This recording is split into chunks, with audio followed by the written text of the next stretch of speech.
வணக்கங்க ஐயா. நாங்கள் வேளாண்மை கல்லூரி மற்றும் ஆராய்ச்சி நிலையம் வாழைவச்சம் திருவண்ணாமலையிலேருந்து வந்திருக்கோங்க ஐயா. இப்போது இது வந்து நீங்கள் வாழை மரத்தோப்பு வச்சுருக்கீங்க இல்லையா, அந்த பக்கம் வச்சுருக்கீங்க. இப்போ வந்து என்னென்னா, ஒரு வாழை மரம் விழுந்துட்ட உடனே தானே அதோடைய கன்று வந்து வளரும். இப்போ நீங்கள் இது வந்து ஏற்கனவே வெட்டி விட்டுருக்கீங்க.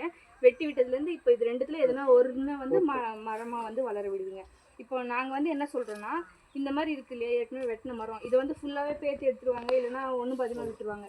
அந்த மாதிரி இல்லாமல் கரெக்டாக அடிப்பாகத்துலேருந்து ஒரு 60 சென்டிமீட்டர் மட்டும். இப்போ இது வந்து இது வரைக்கும் ஒரு 30 சென்டிமீட்டர் இருக்கும். இது வந்து கரெக்டாக 60 சென்டிமீட்டர் இருக்கும்.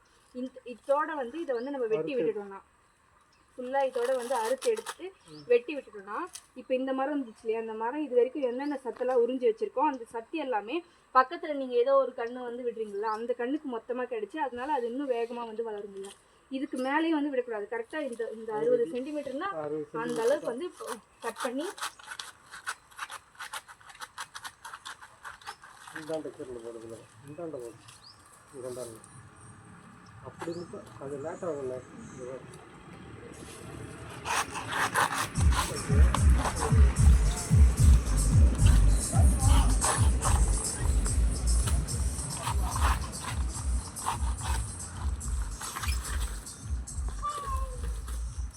இந்த மாதிரி நீங்கள் 60 சென்டிமீட்டர் கிட்ட வந்துடுங்க. கிடைக்கும். இப்போ இதோட 60 சென்டிமீட்டர் வந்து விட்டுட்டு நீங்கள் இந்த மரத்தை விடுறதால இதில் இருக்கக்கூடிய எல்லா சத்துமே இந்த செடிக்கும் இல்லை இந்த செடிக்கும் கிடைக்கும். இப்போ நீங்கள் வந்து இதை என்ன பண்ணணும்னா, எந்த மரம் உங்களுக்கு வந்து திரட்சியாக வருதோ அந்த ஒரு மரத்தை விட்டிங்கன்னா இதில் இருக்க சத்து எல்லாம் அதுக்கு போயிட்டு நல்லா வளரும். அதுக்கு தான் இந்த டெக்னாலஜி. இது பேர் வந்து ஆங்கிலத்தில் மட்டாக்கிங் அப்படின்னு சொல்லுவாங்க. நன்றிங்க.